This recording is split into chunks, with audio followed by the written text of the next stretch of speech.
A paz do Senhor, mulheres, mais uma vez, com mais uma programação alusiva ao Dia das Mães. Estou aqui com mais uma convidada muito especial e sempre também com uma alegria muito grande no meu coração. Esse foi um projeto que Deus colocou no meu coração para trazer, compartilhar algumas histórias, alguns pedacinhos de histórias das nossas irmãs, das nossas convidadas, porque em todas elas e com todas elas a gente aprende um pouquinho e traz para a nossa vida, traz para a nossa jornada. E hoje, antes de apresentar a nossa convidada, eu gostaria de trazer um versículo da Palavra de Deus, em Salmos, capítulo 127, versículo 3, um versículo muito conhecido, difundido, pregado, explorado da Bíblia Sagrada, Salmo 127, 3, que diz: Eis que os filhos são heranças do Senhor, e o fruto do ventre, o teu galardão. Quando se fala em herança, fala de algo que tem um sentimento emocional muito grande, um peso emocional muito grande. E quando se fala de filho como herança, o peso é duplamente importante. Nós sabemos que muitas pessoas colocam um peso muito grande em uma joia, em algo importante, em um bem, em uma casa, em um carro, porque de repente foi do pai, foi da mãe, são heranças. E quando se fala de herança, tem um peso, como eu já falei, um peso emocional muito profundo. E volto a falar aqui no Salmo, quando fala sobre essa herança que são os nossos filhos. E qualquer herança é importante, e qualquer herança tem muito valor. E quando se fala de filhos, aí sim, mexe assim com as profundezas da nossa alma e do nosso coração. Para falar sobre isso, para falar sobre herança, uma herança sim, eu convidei hoje a missionária Raquel de França, Ferreira. Raquel Ferreira. Ferreira de França, porque é o nome do pastor. Isso. Tu também tem o França, né? Então, hoje a nossa missionária Raquel, que é a nossa convidada. Antes que ela fale da sua herancinha, eu gosto de falar que ela é uma herança muito grata para a mãe dela. Amém. Porque é mamãe. O nome mamãe na boca dela parece assim que tem um sabor de mel assim mais acentuado. É uma filha, eu sei que tua mãe, se ela estivesse aqui, ela testemunharia, assim como eu acompanho e falo. Gente, é muito lindo o amor, o companheirismo, a cumplicidade de vocês, sim, a amizade, é muito lindo. Então, eu te admiro muito, Raquel filha e também Raquel mãe. Tá? E agora, com você a oportunidade. A paz do Senhor a todos. Nós estamos muito felizes, né, por mais essa oportunidade, esse desafio grande, né, que foi confiado a nós. Eu fiquei um pouco nervosa, né, e como eu havia lhe falado, né, com a sua tamanha responsabilidade que a senhora tem, tamanha segurança, passa para nós também a segurança. Amém. E eu falei logo, não, eu aceito, porque a sua segurança nos traz segurança. Amém. Olha quem fala, gente. Em primeiro lugar, eu quero agradecer a Deus por essa oportunidade, a você, por essa oportunidade franqueada a mim, né? Amém. Para falar de um tema, assim, do fundo do coração, Eita. né? Falar de mãe. Eu poderia, antes falava da minha mãe, sim, hoje eu falo de mim, né? Que sou mãe. Isso. E fui convidada aqui para compartilhar um pouquinho dessa rotina de ser mãe, né? Verdade. Do cuidado de Deus confiado a mim para cuidar de uma pessoinha assim tão pequena e que precisa tanto do nosso cuidado. Eita, então, gente, eu agradeço muito pela oportunidade. Gente, a princesa Helena Raquel, né, que eu não tenho muita certeza se foi inspirada na pastora Helena Raquel, mas eu recebi como uma homenagem a uma grande pregadora que eu gosto muito, né? Sim. E eu tenho certeza que vai ser uma criança, uma mulher, uma jovem, uma mulher, uma senhora, quando chegar à idade, de muito peso, porque é uma menina que é instruída. Sim. Eu acredito que desde o ventre. Desde o ventre. Se não, assim, no dia a dia eu posso perceber o cuidado que vocês dois têm com a educação espiritual da Helena Raquel. Sim. E é uma responsabilidade muito grande, né? Sim. Criarmos os nossos filhos realmente baseado na base da palavra do nosso Deus. Porque, como nós bem sabemos, o mundo ele vai de mal a pior. Sim. Né? transformando, tentando transformar o que é certo, ele prega que é errado, o que é errado o mundo hoje prega que está certo, então é um desafio muito grande, entregue em nossas mãos, né? Verdade. Cuidar, zelar pela vida espiritual dos nossos filhos, desde muito pequenos, mas é de pequeno que se faz o grande, né? Essa base na primeira infância da criança é muito importante. Essa memória da primeira infância da criança é muito importante. É uma coisa que ninguém vai tirar dela. Ninguém vai conseguir apagar da memória dela essa primeira infância, essas primeiras memórias, né? Então é muito importante ter a base realmente espiritual desde bem pequeno, né? Isso, por isso é um investimento, né, que vocês fazem diariamente. Sim, sim. Missionária Raquel, você já tem quanto tempo de casado com o pastor Luiz? 5 anos. 5 anos. 5 anos de casado. E desde quando vocês sentiram desejo de serem, você, especialmente você, de ser mãe? Eu acho assim que mais ou menos uns 2 anos de casado, nós já tinha, na verdade tinha. Acho que sempre começa da mulher, da né? mulher. Aquele desejo assim de ter mãe. Eu sempre falo que todo casal vai chegar um momento da vida que ele vai sentir falta de alguma coisa. Não é falta de carinho afetivo um pelo outro, não. Mas a gente sente... algo de Deus, né? Que Deus que faz esse vida. Despertamento no nosso coração. E a gente sente aquele desejo, aquela falta, né? E essa falta era a Helena Raquel em nossas vidas, para completar ali a nossa união, para completar ali o nosso amor. Sim. E com 2 anos de casado, como eu já havia falado, eu comecei a sentir vontade. Sim. E a princípio o Luiz não queria, Sim. por um motivo particular que aconteceu na família dele, como a irmã dele mais nova teve alguns problemas em relação à gravidez, e aí ele ficou um pouco travado em relação a isso. Aí depois chegou a pandemia e nós ficamos com muito medo, porque nós não tínhamos certeza de mais nada ali, né? Na pandemia, durante a pandemia, a gente não sabia de nada, como é que ia ser depois daquele tormento que aconteceu, né? Sim, verdade. E aí, logo depois que a pandemia melhorou, né? Diminuiu mais. Aí vocês voltaram a aí tocar no sim, assunto. eu digo, Luiz, agora vamos. Vai dar certo agora. Não tem desculpa. E pela misericórdia do Senhor, Ele também colocou no coração de Luiz também o desejo, que não tinha tanto, mas Ele colocou no coração dele o desejo também de ser pai. Olha, gente. E nós fomos tentando e graças a Deus não demorou. Não demorou. Não demorou. Eu fui muito surpreendida, assim, porque eu me prevenia, né? Sim. Eu tomava anticoncepcional e, tipo, eu só passei 1 mês sem tomar.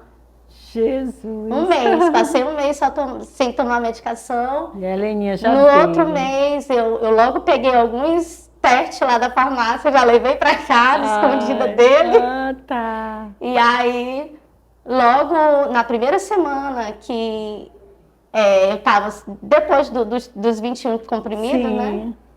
Eu fiz logo o teste. E aí, deu bem fraquinho. Eu digo, vou ficar calada, não vou dizer nada. E com 2 semanas eu fiz novamente, já tava as duas marcas lá, né? Já bem fortes. Digo, meu Deus, eu tô grávida. Eu fiquei surpreendida, assim, porque foi muito rápido. Foi muito rápido. Foi muito rápido. Então, eu louvo a Deus, assim, pela rapidez, né? Certo. E como foi aqui essa questão de contar para ele? Eu organizei, eu já havia levado algumas coisas para casa. Criança. Eu levei um pipo rosa e um pipo azul. E guardei. Na verdade, eu já havia levado antes. E é até engraçado, porque ele achou. Ele organizando as coisas lá em casa, ele achou. Ele disse assim, Raquel, o que é isso aqui? Não, eu tive que falar, enfeitar. Eu digo, não, isso aí foi uma irmã que pediu, e aí ela nem quis, eu vou levar pra farmácia de volta. Eu peguei e guardei em outro lugar. E usei, né, no momento certo. Fiz uma cartinha pra ele, de coração. Aí deixei lá no quarto, em cima da cama. Quando ele foi sair do banho, tava lá em cima da cama, surpresa. Gente, que lindo, né? Isso aí é muito bom. E isso aí foi o mês de... Abril, né? Olha, no meu mês. Gente, isso se tornou tudo mais lindo agora. Então, abril. E ela veio nascer em dezembro, Nasceu em dezembro. E como foi a gravidez, a gestação? Foi tudo tranquilo? A princípio estava tudo bem tranquilo, né? Estava fazendo meu acompanhamento direitinho, mas aos 4 meses eu descobri que eu estava hipertensa. Começou a tristeza, e a preocupação, né? Porque hipertensão na gravidez, nós mães sabemos que é muito difícil, interessante é muito compartilhar perigoso, isso aí, né? É muito perigoso, tanto para a mãe como para a criança, né? E eu fiquei muito preocupada. Mas, graças a Deus, eu fui bem acolhida, fui bem amparada, tive um bom acompanhamento. Aí comecei a tomar o antihipertensivo, né? Tudo direitinho, tomava 2 vezes ao dia, tudo organizadinho, tudo certo. A gestação, entre aspas, tirando essa situação, foi muito boa. Sim. Inclusive, eu sempre comento que eu trabalhei até um dia antes de parir, eu não sabia, né? Porque a Helena veio antes do tempo, então eu estava bem ativa na igreja, eu estava só inchada. Mas fora isso, estava bem ativa, fazia tudo em casa, no serviço, bem ativa. Não tive problema nenhum. A surpresa foi no final, né, da gravidez. Às 35 semanas, eu tinha uma consulta para fazer em uma segunda-feira, dia 12 de dezembro. Sim. E, inclusive, eu estava com as malas prontas para ir para a convenção. Gente, nem me fala esse detalhe. Inclusive... A Josi, a missionária Josi, me falou, Raquel, vai. Eu digo, qual Raquel? Raquel, do pastor Luiz, vai para a convenção. Meu Deus, com um barrigão. Que eu pensava que era gêmeos. Isso, no eu início, só acreditei que não era gêmeos, minha cabeça é gêmeos. No início, muita gente pensou, porque eu fiz uma barriga muito grande. Muito aumentei 12 quilos, eu pequenininha fiquei gigante. Pequenininha e magrinha, magríssima, né? Como diz a Cíntia Chagas. Pois é. E aí eu tinha essa consulta para fazer na segunda-feira, dia 12 de dezembro, né?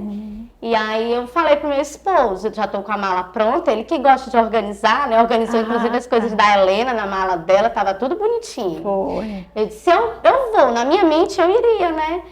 Aí eu falei para ele, eu só não vou se meu médico não me liberar. Tava tudo certo para eu ir, mas como eu tinha essa consulta logo pela manhã, a viagem seria à tarde, eu disse, e era para Chapadinha, né? Isso. Eu disse, se meu médico me liberar, eu vou. Se ele não me liberar, eu vou ficar. E aí estava tudo certo. E eu fui surpreendida, dia 11, domingo, 6 horas da manhã, levantei normal, só com vontade de ir ao banheiro, né? Aí tudo certo, não estava me sentindo mal, estava tudo bem. E como eu já estava com costume, inclusive por orientação do meu médico, verificar minha pressão todos os dias, porque eu estava hipertensa, apesar de eu estar tomando medicamento. E aí voltei, sentei na cama, descansei um pouquinho e já fui aferir minha pressão. E por surpresa, aí começou. A minha preocupação, estava 17/10 minha pressão. E meus batimentos cardíacos estavam muito lentos, estava 50. E eu fiquei muito nervosa nesse momento, quando eu olhei, meu Deus do céu, eu tô morrendo aqui sem sentir nada. De fato, eu não estava sentindo nada. Aí logo fui lá onde o Luiz, ele estava lá na sala estudando, falei para ele, mostrei o aparelho, e ele ficou logo bem nervoso. Ele perguntou, você já tomou seu medicamento? Eu disse, não, ele toma logo 2 comprimidos, tá muito alta a pressão. Aí eu tomei logo os 2 comprimidos. Quando eu fui entrando no quarto, eu digo assim que é Deus que toca, né? Porque eu não tive a ideia de ligar pro meu médico logo. Olha. Não tive. Tomei a medicação, mas eu nem pensei em ligar para ele. Quando eu fui entrando no quarto, ele disse assim, Raquel, liga logo pro teu médico, ver o que ele vai falar. E aí eu entrei no quarto, descansei um pouquinho e liguei para ele. Irmã Deriana, parece assim que ele já estava esperando. Sim. O celular acho que tocou 2 vezes só, ele atendeu. E aí eu contei o que estava acontecendo e ele disse assim, Raquel, eu preciso te ver. Era um domingo, né? Isso, um domingo, eu estava já... Dia da Bíblia. Me preparando para o EBD, para o desfile. Ela não se entregou, não. E aí ele disse assim, eu preciso te ver. Eu estava de plantão à noite, mas eu vou ficar te aguardando. Vem para cá e vem com tudo pronto. Mas até então não tinha me tocado que, tipo, eu ia parir. Na minha mente, ele ia só me observar, só te examinar, e tu ia cedinho para conversar. De repente, passar alguma medicação para mim, ficar em observação e ia me liberar. Certo. Já estava tudo pronto, minhas coisas, né? Minhas malas, que eu ia para viagem. Eita, Senhor. E aí, fomos para a maternidade. Quando chegou lá, foi outra surpresa, porque todo mundo já estava me aguardando, inclusive o centro cirúrgico já estava sendo preparado. Eu, meu Deus do céu, como assim? Para mim, que dali foi um turbilhão de coisa que aconteceu. Minha mente, assim, parece assim que travou. Eu sei. Eu não estava esperando aquilo. Ele já imaginou que teria que fazer, né? Sim, o parto de emergência. Eu não estava esperando aquilo. Helena tinha data prevista para nascer para 11 de janeiro. Então, eu tinha um mês para terminar de me organizar. Tanto psicológico, principalmente psicológico, né? Aí, quando eu cheguei, logo me avaliou, aferiu minha pressão. E eu falei para ele, a pressão tinha baixado um pouquinho, estava 15.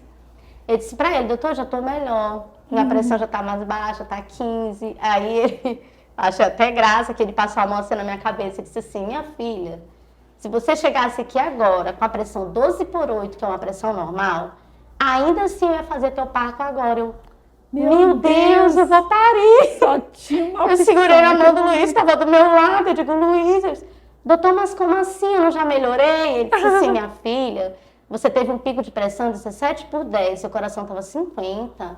É muito risco para a sua vida e risco para a vida da criança. Tudo que acontecer com você, eu vou ser o responsável, porque eu sei que vocês estão correndo risco de vida.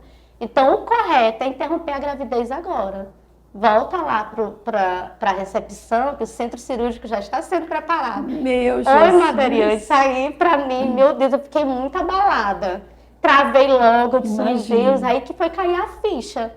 E foi tudo muito rápido. Foi só o tempo de eu chegar na recepção e a enfermeira já ir lá e já me pegar, levar, foi tudo muito rápido e tudo muito novo, eu nunca tinha visto nada daquilo, assim, tão perto, viver tão perto tudo aquilo, né? E foi uma surpresa muito grande para mim. A cirurgia foi muito boa, né? Foi rápido demais, eu imaginei que demorasse um pouquinho mais. Quando eu menos imaginei, a neném já estava bem aqui. Eita. Foi tudo bem, até aí tudo certo. Mas, infelizmente, eu tive uma intercorrência depois, eu tive hemorragia. E eu fiquei muito abalada, porque não me disseram que eu tinha tido essa hemorragia. Inclusive, meu esposo não me falou, acho que preocupado também. Com certeza. E aí, a Milena estava comigo nesse dia, né, que eles foram conosco para a maternidade. Quando eu fui lá para o apartamento, a neném estava o tempo todo comigo, a gente não se dá conta, né, por conta da anestesia, eu estava preocupada com ela. E eu perguntando, e ela apontando, eu nem sabia que a neném estava aqui na minha perna, eu preocupada com ela, depois colocaram ela no becinho, que eu fui ver, fiquei mais segura. E aí, quando entrou mais 3 enfermeiras e o médico veio também, eu só ouvi ele dizendo, pega mais absorvente. Aquele monte, você sabe o tamanho daquele absorvente gigante, né? Tipo assim, colocaram 4 em mim. Meu Deus. E sem me dizer nada, mas eu percebi, eu sabia que tinha alguma coisa errada. E ali começou um desespero assim, dentro de mim, eu sem poder fazer nada, fiquei com os braços atados. E eu olhava para a neném tão pequenininha, eu disse, meu Deus, será que eu vou morrer? E vou deixar a neném tão pequenininha, precisando tanto de mim. Ela não chorava, era muito pequena, nasceu com 2,120 kg. Perdeu 120 gramas, que os bebês geralmente perdem, né? Eu sei que ela ficou com 2 quilinhos. E ali começou uma batalha muito grande, que eu nunca imaginei que fosse passar por esse momento tão difícil, assim, uma coisa que estava tão fantástica na minha mente, né? Tudo bem organizado, aquilo tudo sendo preparado, né? Uma data tão esperada. Com certeza. E infelizmente teve esse problema, né? Eu pensei que a Helena ia ficar na incubadora, não ficou, porque eu olhava ela daquele tamanho, eu digo, meu Deus, como que eu vou cuidar dela? Não dava nem de pegar ela direito. Eu sei. Ela não conseguia mamar. Ela não conseguia nem abrir a boquinha direito, ela não chorava. E eu olhava para ela, me batia no desespero. Ela chorou ao nascer. Mas depois não mais. Eu disse, meu Deus, e toda hora eu falava. Quando o Luiz estava lá, Luiz, a neném, vê a neném. A neném tá bem, Raquel. Quando a Milena estava lá, eu digo, Milena, neném. E aí ela não comia, ela não conseguia mamar. Eu parei às 10h45 da manhã. Ela só foi se alimentar, acho que já eram umas 18 horas. Meu Deus. estimulando, tentando colocar ela no peito, e ela não pegava o peito de jeito nenhum, não reagia, todo tempo molinha, todo tempo molinha. Eu disse, meu Deus do céu, como que essa menina vai sobreviver se ela não come? Aí depois já das 18 horas, a enfermeira entrou com uma fórmula e tentaram dar devagarzinho para ela no copinho. Ela tomou pouco demais, pouco. 7 ml de fórmula. Quando eu lembro disso, eu disse, meu Deus, 7 ml de fórmula, essa menina não vai reagir desse jeito. Mas pela misericórdia do Senhor, ela foi reagindo aos poucos, demorou, né? Porque é normal, uma criança de 35 semanas demora de fato, né? E eu preocupada, a pediatra falou pra mim, a pediatra dela disse assim, mãe, calma, a Helena pensa que ainda tá na barriga. É normal ela ficar dormindo assim. Ela vai despertar, calma, vai ter o tempo dela. Mas só que eu não me conformava. Na cabecinha dela ainda estava no útero. Ainda estava no útero, ainda estava no quentinho dela no útero. Por isso que ela era daquele jeito, caladinha, não chorava, todo o tempo na dela. Fina, aí, educada. Demais. E aí nós fomos liberadas, ela não ficou de fato, né, na incubadora, nós fomos liberadas na terça-feira logo. Meu médico veio me avaliar e a pediatra veio avaliar ela, estava tudo bem, né? Fez todos os testes, estava tudo certo com ela, estava tudo certo comigo. E aí fomos liberados para casa. Amém. E aí eu sempre comento, enquanto eu estava na maternidade, com aquele horror de gente ali cuidando de mim, né? Os enfermeiros, toda hora entrava alguém, me dava atenção, entrava médico, me dava atenção. Enquanto eu estava ali, parece que eu estava dentro de um casulo. Sim. Sabe? Protegida. Sim. Tudo que eu precisava, né? Isso. Só apertava ali, já chegava alguém. Sim. Irmã Dariane, quando eu cheguei em casa, sentiu só. Que eu me deparei com aquela criança daquele tamanho, parece assim que eu não tinha observado o tamanho dela ainda. Eu sei. Eu disse, meu Deus, o que eu vou fazer com essa menina? Bateu um desespero. Bateu um desespero muito grande, eu não vou dar conta. E aí eu comecei a enfrentar uma coisa que muitas mulheres já passaram, que é depressão pós-parto. A partir daquele momento eu observei que o meu psicológico estava muito fragilizado, muito abalado emocionalmente. Eu não conseguia atender um telefonema. Eu fiquei travada, eu não queria falar com ninguém de fora. Sabe assim? Era como se eu não quisesse que ninguém me visse naquela situação. Tentando me fazer de forte. Eu sou forte, eu sou serva do Senhor. Eu sou esposa de pastor. Eu fui criada em um lar cristão. Eu cresci em um lar cristão. É como se eu não quisesse aceitar aquela situação, sabe? Às vezes, irmã Dariane, a gente pensa que porque nós somos serva de Deus, esposa de pastor, a gente é uma liderança. A gente não tem fragilidade, né? E é um erro muito grande. Nós queremos ser forte mais do que a nossa capacidade permite. E eu imaginava isso. E eu não queria passar para ninguém aquela situação. Sim. Só sabia quem estava ali comigo, né? Bem pertinho. Bem pertinho de mim. Mas muita gente não soube dessa situação. Foi saber depois que eu tive, com o tempo, fui quebrando o gelo e fui falando. Sim. Mas assim, só souberam realmente quem estava, minha família, que estava bem perto de mim, que soube dessa situação. Então foi muito desafiador para mim, foi tudo muito novo. E ainda continuei hipertensa ainda, continuei fazendo acompanhamento com cardiologista, fazendo outros exames depois que eu parei. E aí a cardiologista que me acompanhava falou, olha Raquel, você tem 40 dias para baixar essa pressão. Continuei tomando a medicação e aquilo dali me perturbava muito, porque ainda eu ficava muito preocupada, porque eu não estava mais sozinha ali, eu tinha uma criança para tomar de conta, para cuidar, e ela dependia muito de mim pelo fato dela ser muito pequenininha. Sim. E aí, apesar do meu marido me ajudar muito, minha família me ajudar muito, meus colegas me ajudar muito, o pessoal daqui da igreja que me deram muito apoio, me ajudaram muito, mas é a mãe. Tem coisas que a mãe, somente a mãe pode fazer. Verdade. Sabe? E eu tinha, assim, muito cuidado com ela, porque ela era pequenininha demais, eu não queria que ninguém trocasse, eu não queria que ninguém banhasse, somente eu. Pra mim, assim, parece que ninguém não saberia cuidar dela, isso. Né? Eu olhava ela tão pequenininha, eu digo, não vão dar conta, tem que ser eu. E eu naquela situação, muito fragilizada emocionalmente, ainda estava com problema. Sim. Com a hipertensão ainda, né? Minha pressão todo tempo alta. Eu passei 40 dias com minha pressão alta. Não baixava pós-parto. Minha pressão não baixou um dia durante esses 40 dias, mesmo tomando medicamento e com a alimentação bem equilibrada. Eu creio que meu emocional tenha contribuído para essa pressão não normalizar, né? Porque eu estava tomando medicamento, mas ela não baixava. E aí eu lembro bem que quando a Helena estava mais ou menos com uns 15 dias, eu passei muito mal de madrugada em casa. Nesse dia estava só eu e meu esposo, mamãe não tinha ido dormir comigo nesse dia. E eu fiquei desesperada, minha pressão estava 17/10, eu estava muito ofegante. Meu coração estava muito acelerado, estava batendo mais de 100 batidas por minuto, eu estava ofegante demais. Na minha mente, eu ia infartar ali. Meu Deus. E aí eu fiquei desesperada, eu olhava, o berço da neném ficava de frente para minha cama, e eu olhava e disse, Luísa, eu vou morrer.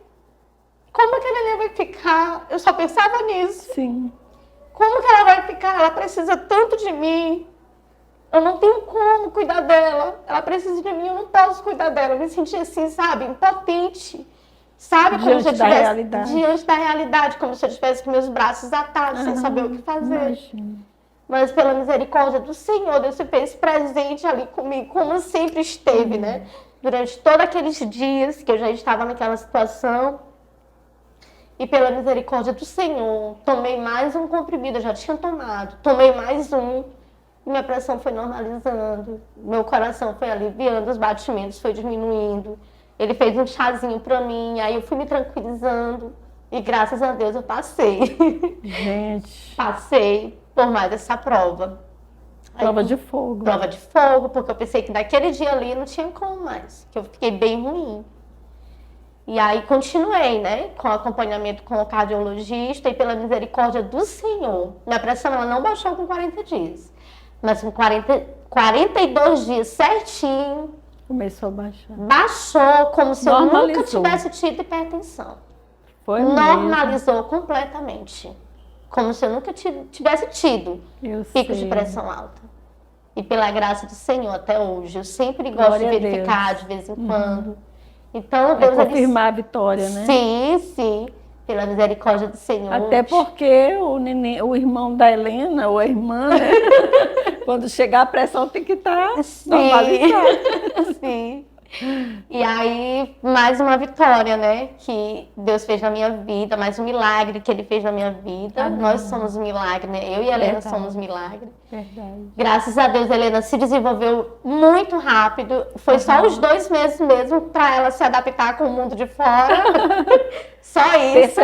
Perceber que já estava em outro mundinho. Pela misericórdia de Deus, é uma menina muito saudável. Que me surpreende a cada dia, muito esperta. Muito amada, muito meu amada, Deus, é muito amada. Muito amada. Por todos, toda a igreja que ama. Fala com todo mundo, eu sempre falo com meus colegas que não conhecem aqui, o tamanho da nossa sede. Sim. Eu sempre falo, eu digo, gente, parece mentira, mas aquela sede se torna pequena para Helena. Porque ela dá conta de todo mundo. Ela é popular. Ela consegue dar conta de todo mundo. E é um milagre nas mãos do Senhor, pela graça de Deus. Eu fui restaurada também dessa depressão. Sim, muito bom. O Senhor Jesus me restaurou de uma forma que, assim, antes eu imaginava que nunca mais eu ia ser a Raquel de antigamente, a mesma Raquel. Sim. Eu imaginava isso, Madeirinha, porque eu estava assim, tipo, no fundo do poço, como se não tivesse saída. E quanto mais eu tentava sair, mais eu me sufocava. Sim. Mas o Senhor Jesus, Ele me puxou de lá, do fundo do poço, da onde eu achava que não tinha mais solução. E Ele prontamente me socorreu e sarou, sabe? Eu não tenho nem resquícios disso, pela graça do Senhor. Não tenho, estou com meu coração sarado pela misericórdia de Deus. E foi joelho no chão, de fato. Não precisei de nenhum acompanhamento psiquiátrico, psicológico.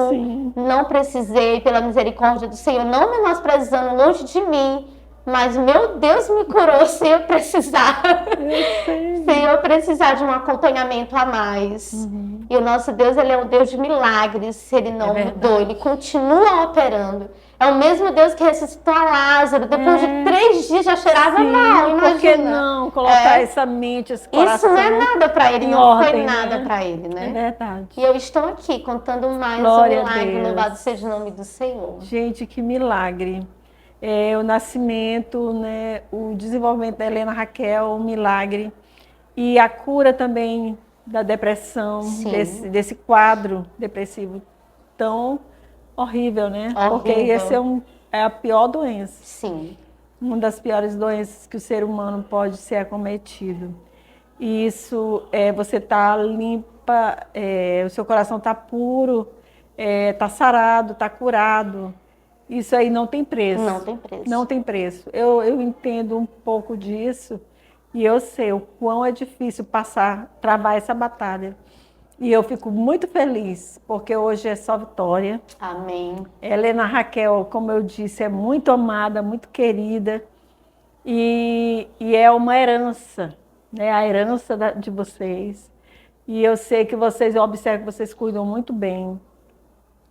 E a nossa alegria maior é que nós compartilhamos um pouco, né? A gente vê de perto um pouco essa família abençoada, Helena Raquel crescendo aqui, a gente vendo cada passo dela.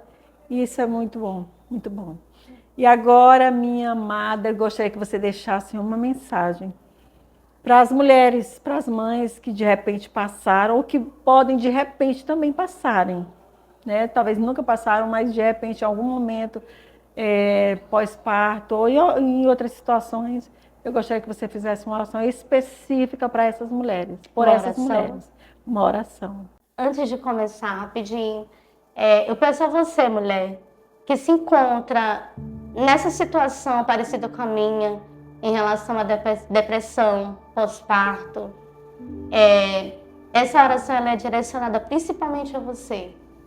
Volte seu coração para Jesus nesse momento, dobre a sua cabeça e deixa Deus te tocar, porque Ele é Deus de milagres. Pode deixar a sua mensagem para ela. Assim como Ele fez um milagre na minha vida, Ele pode alcançar a sua vida também. Creia nele, porque Ele não mudou, Ele é o mesmo Deus de antigamente. Curva a tua cabeça e nós vamos orar pela tua vida nesse momento.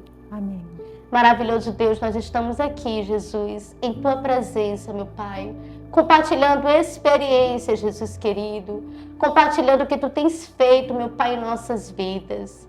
Jesus querido, tu sabes, Senhor, que tu me tirou lá do fundo do poço, da onde eu achava que não tinha mais esperança, onde eu achava que não tinha mais jeito, tu me resgatou de lá. Jesus querido, tu lavou a minha mente, tu lavou o meu coração, tu me curou dessa depressão que tanto perturbava a minha vida. Jesus querido, tu sabes do meu íntimo, do meu coração.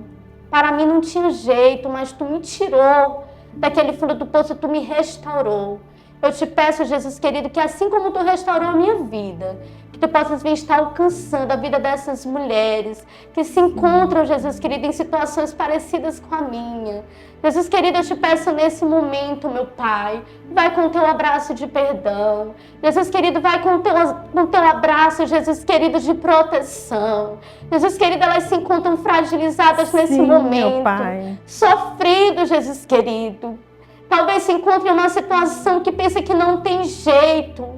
Mas eu quero dizer, Jesus querido, que tu és o Deus dos impossíveis. Vai ao encontro dela nesse momento. Abraça, Jesus querido. Tira toda a tristeza, que tu possas vir estar fortalecendo esse emocional abalado. Limpa, Jesus querido, tudo que não vem de ti, todo atrapalho, todo pensamento negativo, Jesus querido, que possa vir ser repreendido pelo nome do Senhor. Aleluia, Jesus. Pelo nome do Senhor Jesus, nós repreendemos todo o mal, tudo que não vem de ti, toda perturbação, toda falta de sono, seja repreendido em nome de Jesus, pela autoridade que há no teu nome, Jesus querido. Aleluia, Jesus. Nós repreendemos e nós te agradecemos na certeza da vitória, em nome de Jesus. Amém. Amém. E nós gostaríamos de fechar esse momento dizendo, orientando você para cuidar da sua herança. Existem muitos filhos que, quando recebem herança, os filhos que não têm muita maturidade, eles extraviam, eles não valorizam, né? Mas nós estamos falando, a palavra do Senhor fala aqui sobre a herança do Senhor. O seu filho é sua herança, a sua maior herança. E tanta gente tem tanto apego com a herança, tanta reverência à herança que o pai deixou, que a mãe deixou, que a família deixou, que ninguém se atreve a mexer em algo porque eles sabem que aquilo ali é herança que o pai deixou para aquela determinada pessoa. Que alguém, ao olhar o seu filho, a sua filha, não toque, porque são heranças do Senhor. Que Deus abençoe a todos.